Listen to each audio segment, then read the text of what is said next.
मी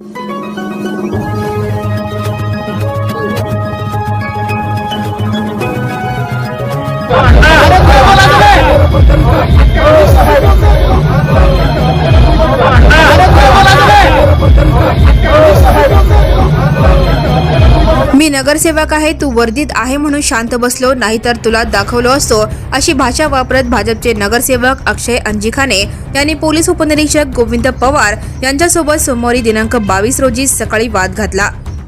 वरिष्ठ पोलीस अधिकाऱ्यांनी दोघांनाही शांत करीत हा वाद थांबवला। विधान परिषदेची मतमोजणी जिल्हा नियोजन भवनात झाली। निवडणुकीचा निकाल जाहीर होताच बार्शीतून आलेल्या भाजप कार्यकर्त्यांनी नियोजन भवनासमोरील राष्ट्रीय महामार्गावर जल्लोष सुरू केला। निकाल जाहीर झाल्यानंतर दुपारी 11:30च्या सुमाराला महापालिकेतील नगरसेवक दाखल होऊ लागले। पालकमंत्री जयकुमार गोरे या दरम्यान नियोजन भवनात येणार असल्याने पोलिसांनी नियोजन भवनाचे मुख्य प्रवेशद्वार बंद केले होते। वरिष्ठ पोलीस अधिकाऱ्यांनी कार्यकर्त्यांना आत येण्याचा मज्जाव केला होता। भाजपचे नगरसेवक बिज्जू प्रधाने, ऋषिकेश मेट्रे, अक्षय अंजिखाने जिल्हाधिकारी कार्यालयासमोरच्या झाडाखाली थांबले होते। पोलीस उपनिरीक्षक गोविंद पवार यांनी या सर्वांना बाहेर जायला सांगितले। आम्ही नगरसेवक आहोत, आमदारांनी बोलावले म्हणून आलो, असे नगरसेवकांनी सांगितले। परंतु पोलिसांनी हाताला धरून बाहेर काढण्याचा प्रयत्न केल्यानंतर वाद सुरू झाला। आम्ही तुमच्या घरी आलेलो नाही, आम्हाला ढकलू नका, असे नगरसेवक सांगू लागले। आवाज वाढवू नका, माझा आवाज देखील मोठा आहे, असे पोलीस उपनिरीक्षक गोविंद पवार म्हणाले।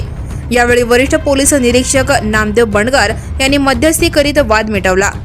नियोजन भवनातील मतमोजणीमुळे पोलिसांनी 7 रस्ता ते पत्रकार भवन चौक हा रस्ता सकाळी 8 वाजल्यापासून बंद केला होता। निवडणुकीचा निकाल सकाळी 9 वाजता जाहीर झाला। त्यानंतर दुपारी 12 वाजेपर्यंत या नियोजन भवनासमोरील रस्त्यावर जल्लोष सुरू होता। या काळात हा रस्ता वाहतुकीसाठी जवळपास बंदच होता।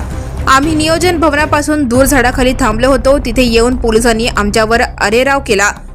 नगरसेवक आहोत म्हणून सांगितले तरी वाद सुरू झाला। त्यातून शब्दाला शब्द भिडत गेला। आम्ही पोलिसांचा सन्मान करणारे कार्यकर्ते आहोत, पण अपमान झाला म्हणून शांत बसणार नाही। पोलीस आयुक्तांनी हे प्रकरण गांभीर्याने घ्यावे, असे नगरसेवक अक्षय अंजिखाने यांनी सांगितले। Now and press the bell icon. Never miss a